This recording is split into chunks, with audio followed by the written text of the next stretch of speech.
अरे अरे hello boys, इस वीडियो क्लिप में मैं आपको रेखा के व्यापक समीकरण के रूप में बताने जा रहा हूँ। रेखा का व्यापक समीकरण होता है A X plus B Y plus C बराबर 0। ये रेखा का जो है आपका व्यापक समीकरण है, A X plus B Y plus C बराबर 0।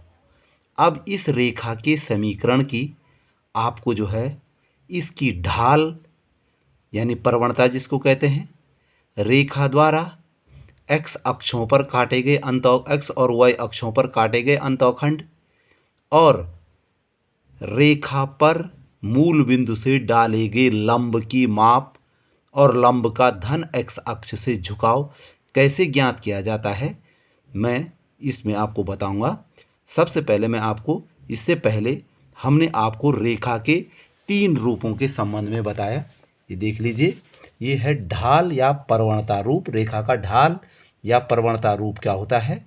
y बराबर एम एक्स प्लस सी, वाई बराबर एम एक्स प्लस सी, जहाँ m रेखा की जो है क्या होती है? ढाल या प्रवणता होती है, और c होता है रेखा द्वारा y अक्ष पर काटा गया अंतःखंड। ये रेखा का अंतःखंड रूप होता है x बटे ए प्लस वाई बटे बी इज इक्वल टू 1, जहाँ a और b क्रमशः x अक्ष और y अक्ष पर काटे गए अंतःखंड होते हैं। a रेखा द्वारा x अक्ष पर काटा गया अंतःखंड होता है और b रेखा द्वारा y अक्ष पर काटा गया अंतःखंड होता है। तो देख लीजिए, इस प्रश्न में एक उदाहरण बता रहा हूँ मैं आपको। यहाँ पर उदाहरण है, एक रेखा का समीकरण 3x minus 4y plus 10 is equal to 0 है। ये रेखा का समीकरण है। तो आपने क्या ज्ञात करना है? इसकी ढाल ज्ञात करनी है। नंबर 1 ढाल, और नंबर 2 इसकी ढाल यानी प्रवणता जिसको कहते हैं आप, और नंबर 2 x तथा y अक्ष पर जो है जो अंतःखंड काटे हैं इस रेखा द्वारा, वो दोनों ज्ञात करने हैं। तो पहली बात आपको करना है कि इस रेखा का ढाल आप कैसे ज्ञात करेंगे। तो यहाँ पर देखो, मैं इसका सॉल्यूशन देख लीजिए। ये रेखा का समीकरण लिख दिया हमने, 3x minus 4x plus 10 is equal to 0। अब इससे आपको रेखा का ढाल ज्ञात करना है। रेखा का ढाल कैसे ज्ञात करेंगे? इसको आप ढाल रूप में बदलेंगे, इसको ढाल रूप में इसको परिवर्तित करेंगे। ढाल रूप क्या बताया अभी मैंने? ढाल रूप ये बताया मैंने अभी आपको, ये y बराबर एम एक्स प्लस सी, यहाँ पर ये जो है y बराबर एम एक्स प्लस सी रेखा का ढाल रूप है। तो आप इस समीकरण को, ये 3x माइनस 4y प्लस 10 बराबर 0 को जो है आप y बराबर एम एक्स प्लस सी में कैसे बदलेंगे? ये जो लेफ्ट साइड में मैंने केवल y रखा, तो y बराबर हो गया 3x प्लस 10। असल में ये माइनस 4y था, ये समझ लो मैं इसको राइट साइड में ले गया, तो यहाँ 4y हुआ और यहाँ लेफ्ट में हुआ 3x प्लस 10। तो मैंने लिखते समय 4y को लेफ्ट में लिख दिया और 3x प्लस 10 को राइट में लिख दिया।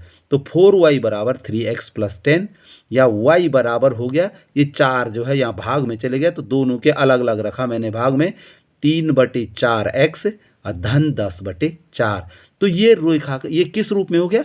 y बराबर एम एक्स प्लस सी, यानी ये m का मान है। तो जब हम इस समीकरण की जो ढाल रूप होता है y बराबर एम एक्स प्लस सी से तुलना करेंगे, तो यहाँ देख लीजिए y बराबर m की जगह पर क्या है आपका? 3/4 है। तो रेखा का जो ढाल हो जाएगा, यानी ये कितना हो जाएगा? 3/4। अगर आप चाहें तो ये 10/4 यानी जिसको 5/2 कह सकते हैं, ये y अक्ष पर कटा गया अंतःखंड है। तो फिलहाल हमने जो है इसमें जो है सिर्फ आपको इसका ढाल बताया। तो ये तो हुआ आपका, इसको किस प्रकार से हमने ढाल रूप में बदला। y को लेफ्ट में रखना है, x और अचर को दाहिनी तरफ ले जाना है, तब जो है m इसकी y बराबर एम एक्स प्लस से इससे तुलना करनी है। तो m के स्थान पे जो होगा इस समीकरण में वो आपका ढाल हो जाएगा, तो 3/4 हो गया। अब हमने दूसरी बात क्या ज्ञात करनी है? x तथा y अक्ष पर काटे गए अंतःखंड, x तथा y अक्ष पर काटे गए अंतःखंड ये अंत पर जो है हमने क्या ज्ञात करना है, एक्स तथा वाई अक्ष पर अंतःखंड क्या ज्ञात करना है, अंतःखंड ज्ञात करना है कि एक्स और वाई अक्ष पर जो है अंतःखंड जो है यहाँ लिखा हुआ है मैंने, यहाँ लिखने की जरूरत नहीं थी, ये अंतःखंड ज्ञात करने हैं। तो अंतःखंड कैसे ज्ञात करेंगे, इसको हम फिर से देख लीजिए, ये रेखा का समीकरण हमने लिख दिया 3x minus 4y plus 10 is equal to 0। तो इसको अंतःखंड रूप जो मैंने अभी बताया, अंतःखंड रूप ये होता है यहाँ पर, इसको इस रूप में बदलना है x बटे a प्लस वाई बटे बी बराबर 1, इस रूप में बदलना है इसको। तो जो ए एक्स अक्ष पर काटा गया अंतःखंड होता है और बी जो है आपका वाई अक्ष पर काटा गया अंतःखंड होता है। तो हम इस समीकरण को एक्स बटे ए प्लस वाई बटे बी बराबर 1 के रूप में इसको चेंज करेंगे। तो कैसे क्या हमने इसको चेंज, देख लीजिए, ये यहाँ पर रेखा का समीकरण लिख दिया मैंने, यहाँ पर देख लीजिए। अब हम ये जो 10 है इसको राइट साइड में लेंगे, तो 3x minus 4y is equal to minus 10। अब देख लीजिए, अभी हमने अंतःखंड रूप में देखा कि दाहिनी तरफ इसके राइट साइड पे है, इसका जो है क्या है, यहाँ पर राइट साइड पे 1 है, इसका राइट साइड में क्या है, इसका 1 है। तो हम इसके राइट साइड में भी जो है क्या करेंगे, 1 करेंगे। अब इसका राइट साइड 1 कैसे होगा, इसका राइट साइड जो है आपका राइट हैंड साइड माइनस 10 है, तो अगर हम माइनस 10 का भाग दे दें तो ये 1 हो जाएगा। तो माइनस 10 का भाग हम पूरी समीकरण में देंगे, तो देख लीजिए ये हो जाएगा 3x by minus 10 minus 4y by minus 10 is equal to, इसमें माइनस 10 का भाग देंगे तो ये 1 हो जाएगा। यानी हमने किसका भाग दिया, जो ये राइट साइड में है इसका भाग दिया, माइनस 10 का भाग दिया। यहाँ पर लिखा भी है मैंने माइनस 10 से भाग देने पर। तो देख लीजिए, अब ये देखो ये आपका हो गया। अब यहाँ पर जो है आपका, क्योंकि आपके समीकरण में है x बटे ए, ये देखिए अंश में x के साथ कुछ नहीं रखना है, बट्टे में रखना है, जो संख्या है बट्टे में रखनी है, x बटे ए धन y बटे बी। तो x और y के साथ अंश में संख्या नहीं रखनी है।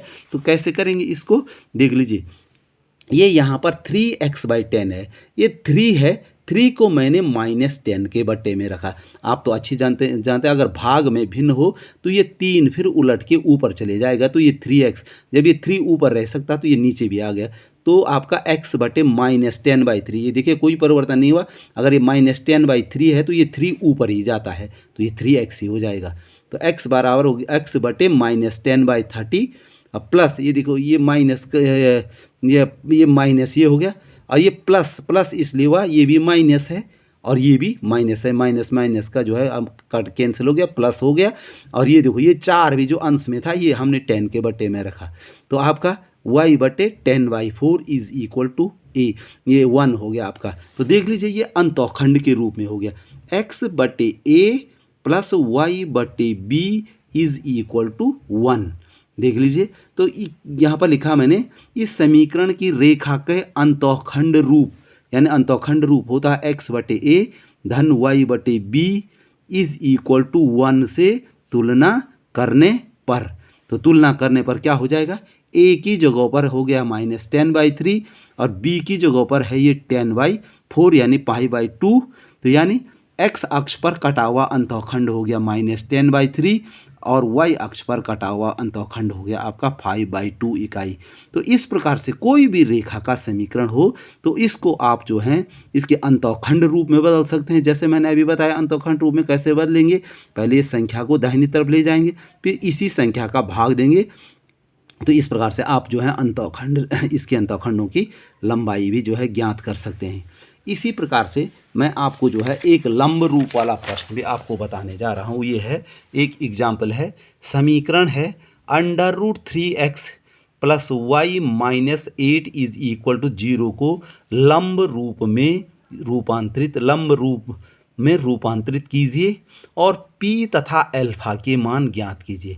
अब रेखा का आपको हमने जो है पीछे बताया था, रेखा का लंब रूप ये होता है, यहाँ पर मैंने लिखा हुआ है रेखा का लंब रूप होता है x cos alpha plus y sine alpha बराबर p। ये लंब रूप होता क्या, देख लीजिए, इसमें दो चीज़ें, ये देखो ये आपका x अक्ष है, ये खड़ा y अक्ष है, ये आपकी माना कोई रेखा है, यहाँ पर मूल बिंदु से हमने इस पर जो है ये आपका लंब डाल दिया, ये जो है रेखा पर मूल बिंदु से लंब डाल दिया। तो रेखा का जो धन एक्स अक्ष से झुकाव होता है ये होता है आपका अल्फा, और जो ये लंब है ये इसकी जो लंबाई होती है, ये लंब की जो माप होती है वो होती है आपकी पी। तो देख लीजिए ये रेखा का लंब रूप होता है। तो हमने अगर लंब रूप में बदलना हो तो इस रूप में बदलना हमको पड़ेगा। यहाँ पर एग्जाम्पल देख लीजिए आपका √3x + y - 8 = 0 हो गया आपका जो है ये रेखा का समीकरण दे रखा है। तो इसमें सबसे पहले हमने क्या करना है, जो हमारा अचर पद है इस अचर पद को दाहिनी तरफ रखते हैं। तो ये -8 है तो ये बराबर हो जाएगा 0। तो आपका जो है √3x + y = 8 हो गया। इसमें मैं आपको एक और डिटेल एक बात बताना चाहता हूँ, क्योंकि पी लंब की माप है और लंब की माप कभी भी नेगेटिव नहीं हो सकती है। मान के चलो यहाँ पर माइनस की जगह पर प्लस होता, मान के चलो यहाँ पर ऐसा होता आपका √3x + y + 8 बराबर 0। तो याद रखिए हमने ये संख्या जो है अलग पक्ष में रखनी है, और वो भी कैसे रखनी है, धन रखनी है, ऋण नहीं रखनी है यहाँ पर, क्योंकि यहाँ पर पी का मान जो है हमेशा धन आना चाहिए। तो ऐसी स्थिति में हम इन दोनों को ले जाएंगे दूसरे पक्ष में। तो ये हमारा हो जाएगा -√3x - y बराबर 8।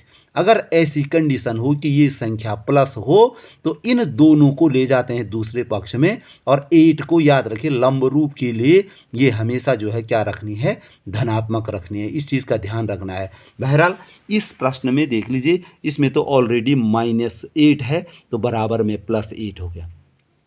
अब क्या करना है, इसमें ये ध्यान देना है, इसमें इस पूरी समीकरण में किसका भाग देना है, जो ये x का गुणांक है और जो ये y का गुणांक है, यहाँ पर गुणांक मानी यहाँ पर 1 है, इनके वर्गों को जोड़ के वर्गमूल निकाल के उसका भाग देना है। जैसे x का गुणांक है √3 और y का गुणांक है 1, तो पूरी समीकरण में √3² और +1² और बाहर से फिर √ इसका भाग देना है सब में। देखिए ये x के गुणांक का वर्ग धन y के गुणांक का वर्ग, ठीक हो गया, और